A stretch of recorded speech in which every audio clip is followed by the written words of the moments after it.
आज हम new chapter start करने जा रहे हैं। इसका नाम है परमाणु संरचना। इसको इंग्लिश में क्या बोलते हैं हम लोग? Atomic structure. ठीक है, तो आप यहाँ से देख सकते हैं, यहाँ से इस चैप्टर से 4 मार्क्स के क्वेश्चन आते हैं। तो 1 क्वेश्चन 4 मार्क का आता है। ठीक है, तो ये जो चैप्टर है बहुत इंपॉर्टेंट है। और परमाणु क्या कहलाता है? परमाणु किसी भी पदार्थ का सबसे छोटा पदार्थ, छोटा कण जो होता है ना, वो परमाणु कहलाता है। इस संसार में जितने भी हमारे पदार्थ हैं वो सभी परमाणुओं से ही मिलकर बने होते हैं। ठीक है, और ये जो परमाणु होते हैं कभी भी स्वतंत्र अवस्था में नहीं रह सकते हैं, और ये लेकिन रासायनिक क्रिया में भाग ले सकते हैं। ठीक है, और परमाणु को इंग्लिश में क्या बोलते हैं हम लोग? एटम। तो एटम को हम लोग जैसे 2 भाग में अगर हम लोग डिवाइड करते हैं तो ये क्या बन जाता है? ए प्लस टम। ए का मतलब होता है कैन नॉट और टम का मतलब होता है कट। मतलब जिस पदार्थ को काटा, मतलब जिस चीज को काटा नहीं जा सकता है उसको हम लोग परमाणु कहते हैं। ठीक है, और क्वांटम यांत्रिकी में परमाणु कितने प्रकार के कणों से मिलकर बने होते हैं? 3 प्रकार के कणों से मिलकर होते हैं। इलेक्ट्रॉन, प्रोटॉन और न्यूट्रॉन। इलेक्ट्रॉन में माइनस चार्ज होता है, प्रोटॉन में प्लस चार्ज होता है और न्यूट्रॉन में कोई चार्ज नहीं होता। ठीक है, और मतलब कि ये न्यूट्रल होता है। और उसके बाद अब हम अगला देखते हैं। तो परमाणु का जो एक कण होता है उसमें इलेक्ट्रॉन आता है। तो इलेक्ट्रॉन की खोज, ये चीज हम लोग पहले देखते हैं। तो इलेक्ट्रॉन की खोज किसने की थी? सर जे थॉमसन ने की थी। ये चीज आप याद रखना, ये बहुत इंपॉर्टेंट होता है, क्योंकि ठीक है कभी कभी एग्जाम में हमारा पूछ देता है कि इससे किस वैज्ञानिक ने इसकी खोज की थी। तो इलेक्ट्रॉन की खोज किसने की थी? सर जे थॉमसन ने की थी। ठीक है, तो इसके लिए हम लोग क्या लेते हैं? एक विसर्जन नलिका लिए। ठीक है, और विसर्जन नलिका को हम लोग एयर टाइट कर देते हैं। एयर टाइट बोलने का ये मतलब यहाँ ये है कि इसका हम लोग इस विसर्जन नलिका के अंदर जितनी भी वायु है उसको हम लोग निकाल देते हैं। ठीक है, और इसमें हम लोग 2 इलेक्ट्रोड लेते हैं। ये कैथोड है, इसमें माइनस चार्ज है, और ये एनोड है, इसमें प्लस चार्ज है। ये 2 इलेक्ट्रोड है। ठीक है, और इन 2 इलेक्ट्रोडों को हम लोग एक बैटरी से जोड़ देते हैं, जो कि इसका कितने वोल्ट का है? 5000 से 10,000 वोल्ट का है। ठीक है, और इसमें हम लोग क्या करते हैं? 10 की पावर -2 एटमॉस्फेरिक प्रेशर के दाब से नाइट्रोजन और ऑर्गन गैस भर देते हैं। जब हम लोग इसमें धारा प्रवाहित करते हैं तो फिर क्या होता है कि ये जो कैथोड है वहां से एक किरण निकलने लगती है। ठीक है, कहाँ से कहाँ तक निकलती है? ये कैथोड से लेकर के ये एनोड तक की निकलने लगती है। तो वो किरण है कैथोड से निकली, इसलिए उसमें माइनस चार्ज होता है, इसलिए हम लोग उसको कैथोड किरण कहते हैं। ठीक है, और यहाँ से तो कैथोड किरण से एक कण भी निकलता है, तो उसी कण को हम लोग क्या कहते हैं? इलेक्ट्रॉन कहते हैं। और इलेक्ट्रॉन जो है ये कैथोड से निकला है, इसलिए इसमें माइनस चार्ज होता है इलेक्ट्रॉन में। ठीक है, अब उसके बाद फिर हम लोग देखते हैं ये कैथोड किरणों के गुण। ठीक है, तो कैथोड किरणों के गुण में क्या होता है? तो कैथोड किरण जो होता है वो कैथोड से निकला है। कैथोड किरण जो होता है वो कैथोड से निकला है, तो ऑब्वियसली ये ऋणावेशित होगा। ठीक है, इसमें मतलब माइनस आयन होगा। और ये किरण जो होती है हमेशा सीधी, और ये किरण जो होती है हमेशा सीधी रेखा में गमन करती है। ठीक है, अगर हम लोग इसमें कोई वस्तु रख देते हैं, इसके बीच में कोई वस्तु रख देते हैं, जैसे कि ये है कैथोड हो गया हमारा, ये है और ये है हमारा एनोड। तो यहाँ से कैथोड है, तो कैथोड से ही हमारा कैथोड रे निकलता है ना। तो फिर इन दोनों के बीच में हम लोग कोई वस्तु रख देते हैं तो इसकी परछाई बन जाती है विसर्जन नलिका में। तो वही बोला है कि ये जो कैथोड किरण जो होती है हमेशा सीधी रेखा में गमन करती है, अगर इसके मध्य में कोई हम लोग वस्तु रख देते हैं तो उसकी परछाई विसर्जन नलिका की दीवार पर बनती है। ठीक है, और ये कैथोड किरण जो होती है वो यांत्रिक कार्य भी कर सकती है।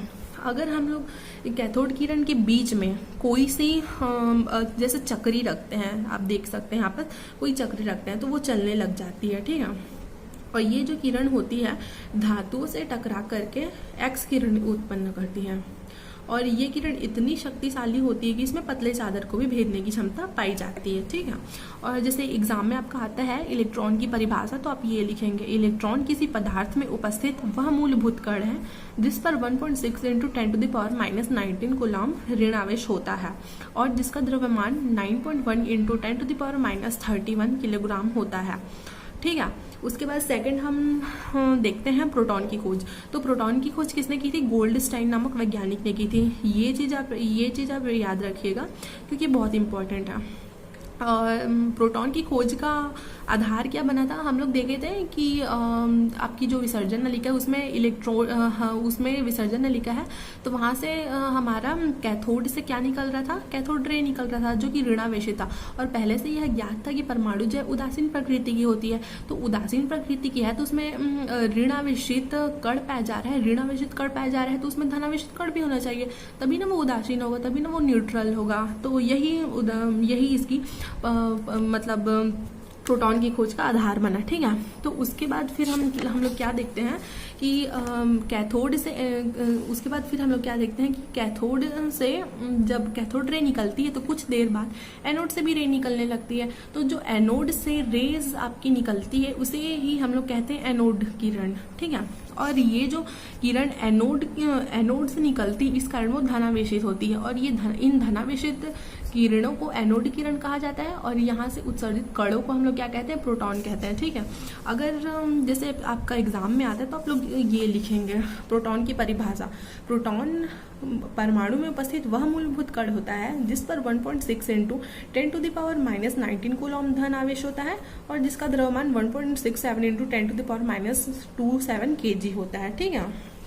और उसके बाद अगला हम लोग देखते हैं न्यूट्रॉन की खोज। तो न्यूट्रॉन की खोज किसने की थी, न्यूट्रॉन की खोज हमारे जेम्स चैडविक नामक वैज्ञानिक ने की थी। ये नाम आप याद रखिएगा।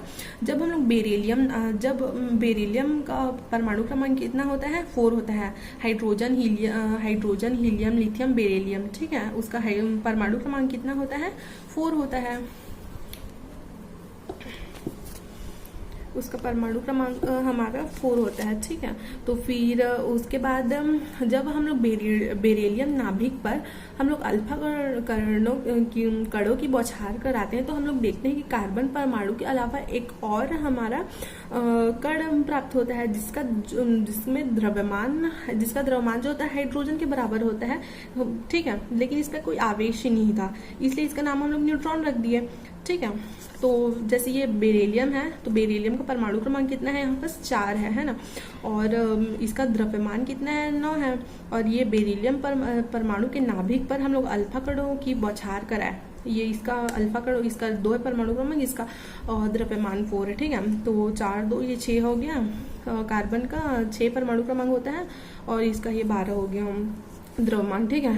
तो इस कार्बन परमाणु के अलावा हम लोग एक और हमारा कण प्राप्त हुआ जिसको न्यूट्रॉन बोलते हैं। न्यूट्रॉन का जो द्रव्यमान है वो हाइड्रोजन के ही बराबर था, लेकिन उसमें क्या है, ये आवेश नहीं प्राप्त हुआ, तो इन्हीं कणों को हम लोग क्या नाम दे दिया, न्यूट्रॉन। और जैसे एग्जाम में आप लोग का आता है तो आप लोग ये इसका परिभाषा लिख सकते हैं, न्यूट्रॉन की परिभाषा। तो न्यूट्रॉन क्या होता है, न्यूट्रॉन परमाणु में उपस्थित वह मूलभूत कण होता है जिस पर कोई आवेश नहीं होता है, और जिसका द्रव्यमान 1.674 इंटू 10⁻⁻27 किलोग्राम होता है, ठीक है। और न्यूट्रॉन का जो द्रव्यमान होता है वो प्रोटॉन से थोड़ा सा अधिक होता है, ठीक है। और हाइड्रोजन एकमात्र ऐसा परमाणु होता है जिसमें न्यूट्रॉन नहीं पाया जाता है। तो ये चीज आप याद रखेंगे, ठीक है। तो अब मिलते हैं अगले वीडियो में।